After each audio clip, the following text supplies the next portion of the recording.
Selamat pagi Bapak Ibu Saudara. Kiranya Bapak Ibu Saudara dalam keadaan sehat di hari baru hari ini, hari Rabu, 9 Maret 2022. Seperti biasa dari Bukit Sion Makale, kami akan menyampaikan firman Tuhan. Mengacu pada bacaan harian di Gereja Toraja. Hari ini bacaannya ialah Ayub pasal 1. Ayub pasal 1. Sebelum membacanya, saya mengajak kita berdoa. Terpujilah Tuhan untuk segala kebaikan, segala cinta kasih, segala pemeliharaan, segala berkat yang boleh Tuhan nyatakan dalam hidup kami. Kami percaya bahwa kami hidup hari ini semata karena anugerah dari Tuhan. Kami akan membaca firman Tuhan. Kami mohon dibimbing oleh Tuhan sendiri, melalui roh Tuhan yang tidak kelihatan, agar kami dikuatkan, diteguhkan dalam iman, memahami firman Tuhan dengan benar. Kami senantiasa memohon ampun atas segala dosa kami. Di dalam nama Tuhan Yesus Kristus kami berdoa. Amin. Ayub pasal 1, ayat 13-22. Pada suatu hari, ketika anak-anaknya yang lelaki dan yang perempuan makan-makan dan minum anggur di rumah saudara mereka yang sulung, datanglah seorang pesuruh kepada Ayub dan berkata, sedang lembu sapi membajak dan keledai-keledai betina makan rumput di sebelahnya. Datanglah orang-orang Sheba menyerang dan merampasnya, serta memukul penjaganya dengan mata pedang. Hanya aku sendiri yang luput sehingga dapat memberitahukan hal itu kepada Tuan. Sementara orang itu berbicara, datanglah orang lain dan berkata, api telah menyambar dari langit dan membakar serta memakan habis kambing domba dan penjaga-penjaga. Hanya aku sendiri yang luput, sehingga dapat memberitahukan hal itu kepada Tuan. Sementara orang itu berbicara, datanglah orang lain dan berkata, orang-orang Kasdi membentuk 3 pasukan, lalu menyerbu unta-unta dan merampasnya, serta memukul penjaganya dengan mata pedang. Hanya aku sendiri yang luput, sehingga dapat memberitahukan hal itu kepada Tuan. Sementara orang itu berbicara, datanglah orang lain dan berkata, anak-anak Tuan yang lelaki dan yang perempuan sedang makan-makan dan minum anggur di rumah saudara mereka yang sulung. Maka tiba-tiba angin ribut bertiup dari seberang padang gurun. Rumah itu dilandanya pada 4 penjurunya, dan roboh menimpa orang-orang muda itu, sehingga mereka mati. Hanya aku sendiri yang luput, sehingga dapat memberitahukan hal itu kepada Tuan. Maka berdirilah Ayub, lalu mengoyak jubahnya, dan mencukur kepalanya, kemudian sujudlah ia dan menyembah, katanya, dengan telanjang aku keluar dari kandungan ibuku, dengan telanjang juga aku akan kembali ke dalamnya. Tuhan yang memberi, Tuhan yang mengambil, terpujilah nama Tuhan. Dalam kesemuanya itu Ayub tidak berbuat dosa, dan tidak menuduh Allah berbuat yang kurang patut. Amin.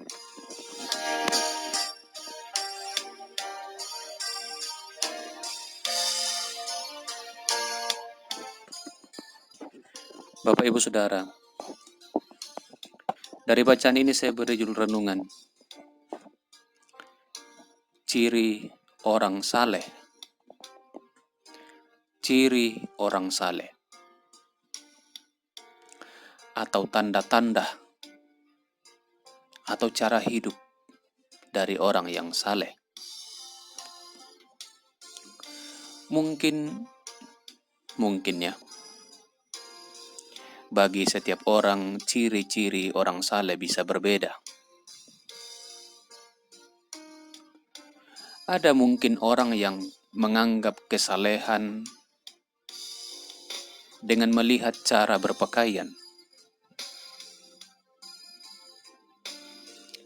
Ada mungkin orang yang menganggap kesalehan dengan ketekunan beribadah, rajin beribadah. Ada mungkin orang melihat kesalehan dari cara hidup, dari cara berkata-kata, dari perbuatan sehari-hari. Ada mungkin orang melihat kesalehan dari banyaknya persembahan, banyaknya bantuan yang diberikan untuk orang lain atau persembahan yang diberikan kepada Tuhan.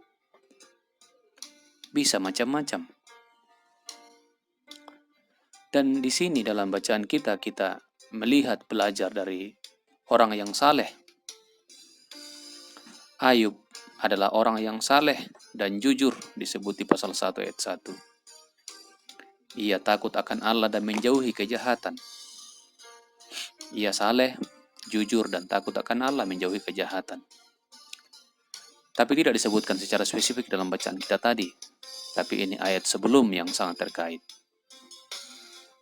Tentu itu bisa dikategorikan ciri kesalehan Ayub. Jujur, takut akan Allah, dan menjauhi kejahatan. Tetapi ciri ini terlihat pada diri Ayub sebelum ia mengalami musibah, malapetaka yang diizinkan oleh Tuhan terjadi pada dirinya. Yang dalam bacaan kita, 4 kali hambanya datang kepadanya melaporkan peristiwa yang terjadi. Ayub punya 7 anak laki-laki dan 3 anak perempuan. Ayub punya ribuan ternak. Dan dalam sekejap, belum selesai satu orang melapor, datang lagi yang satu. Belum selesai lagi melapor, datang lagi yang satu. Dalam sekejap, dalam waktu yang bersamaan, semua ribuan ternak itu, selain dicuri orang, juga dihabisi oleh kilat, oleh api yang turun dari langit. Habis, hilang, lenyap sudah. Semua ribuan ternak yang ia miliki, baik kambing, domba, lembu, sapi, unta. Kalau hanya ternak saja yang habis, mungkin masih bisa dicari. Tapi ternyata juga 10 anaknya, 7 laki-laki dan 3 perempuan. Semua anaknya itu tewas seketika, mati seketika oleh angin badai yang merubuhkan rumah di mana mereka lagi pesta. Ini sebuah kehilangan yang luar biasa. Ternak masih bisa dicari, tapi bagaimana dengan anak-anak? Tak tersisa satupun. Seandainya masih ada 1, 2 yang hidup, itu bisa menghibur Ayub. Tapi seketika 10 orang anaknya juga tewas.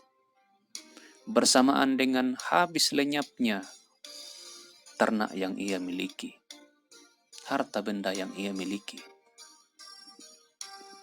Disinilah menonjol kesalehan seorang Ayub. Ketika semuanya lenyap, ketika semua hilang, ia berduka. Ia bersusah hati. Di ayat 20 dikatakan, maka berdirilah Ayub, lalu mengoyak jubahnya, mencukur kepalanya, kemudian sujud dan menyembah. Ia berduka. Ia bersusah hati. Tapi dalam keadaan itu, ia menyembah Tuhan dan berkata, dengan telanjang aku keluar dari kandungan ibuku, tidak memiliki apa-apa, tidak membawa apa-apa. Dengan telanjang juga aku akan kembali ke dalamnya, artinya akan mati, juga tidak akan membawa apa-apa. Tuhan yang memberi, Tuhan yang mengambil, terpujilah nama Tuhan. Ia yakini Tuhan yang memberikan segalanya. Dan kalaupun hilang daripadanya, tidak apa-apa. Ia bisa memuji nama Tuhan, terpujilah nama Tuhan. Dan dipertegas di ayat 22, dalam kesemuanya itu Ayub tidak berbuat dosa dan tidak menuduh Allah berbuat yang kurang patut. Inilah kesalehan yang sejati. Ketika segala sesuatunya lenyap, ia tidak mengutuki Allah, ia tidak mempersalahkan Allah. Ia tetap memuji Allah. Itulah kesalehan yang konkret. Kalau kita lihat dalam Perjanjian Baru, ketika Tuhan Yesus disalibkan karena dosa-dosa manusia, ia tidak berdosa, ia tidak bersalah sedikit pun. Tapi di atas kayu salib, ia pun berdoa kepada Bapanya, ampunilah mereka sebab mereka tidak tahu apa yang mereka lakukan. Itulah kesalehan yang sejati. Itulah teladan Ayub, itulah teladan juru selamat dunia Yesus Kristus yang kita sembah. Itulah kesalehan yang sejati. Maka marilah belajar menjadi orang yang saleh. Apapun yang terjadi di hidup kita, jangan pernah mengutuki Allah. Jangan pernah mempersalahkan Tuhan. Seolah Tuhan tidak mampu menolong. Seolah Tuhan tidak mampu melindungi. Di akhir cerita kisah Ayub, semuanya dikembalikan kepadanya bahkan berlipat-lipat. Karena keteguhan dalam iman, Tuhan memberinya lagi anak. Tuhan mengembalikan berlipat-lipat ternak yang ia peroleh. Segala hormat kemuliaan hanya bagi Tuhan. Terpujilah Dia. Amin. Kita berdoa. Terima kasih Tuhan kesempatan belajar dari firman-Mu. Belajar dari kesalehan Ayub. Dan juga junjungan kami Tuhan Yesus Kristus Juru Selamat. Kiranya kami diteguhkan dalam iman apapun yang terjadi di hidup kami. Karena Tuhan tidak mungkin membiarkan apapun terjadi tanpa seizin Tuhan. Karena Tuhan tahu bahwa Engkau mampu menolong kami. Pergumulan apapun yang kami hadapi tidak akan pernah lebih besar, tidak akan pernah lebih berat dari kekuatan, dari berkat yang Tuhan sediakan. Engkau Allah yang luar biasa. Engkau Allah yang ada. Engkau Allah yang berkuasa. Engkau tidak tidur. Engkau menjaga kami. Engkau memelihara kami. Berkati Tuhan negara bangsa kami agar tetap aman damai. Lindungilah negara kami, terutama berjuang melawan pandemi COVID. Kiranya makin banyak orang yang mengikuti vaksinasi. Cukupkan kebutuhan sesama kami yang miskin tak berdaya. Terutama sesama kami yang dilanda konflik, peperangan di Ukraina. Cukupkan kebutuhan para pengungsi, orang-orang yang ada di sana. Kuatkan mereka dan kiranya perdamaian boleh ada di sana. Peperangan boleh berhenti.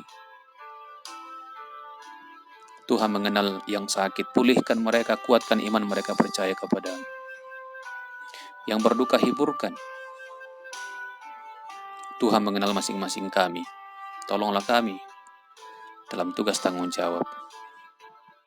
Berkati negara kami, pemerintah kami, beri hikmat, beri kekuatan, melayani masyarakat, memberi yang terbaik. Segala hormat kemuliaan hanya bagi nama Tuhan. Dalam nama Tuhan Yesus kami berdoa. Amin. Demikian renungan kita hari ini. Selamat beraktivitas dan Tuhan memberkati.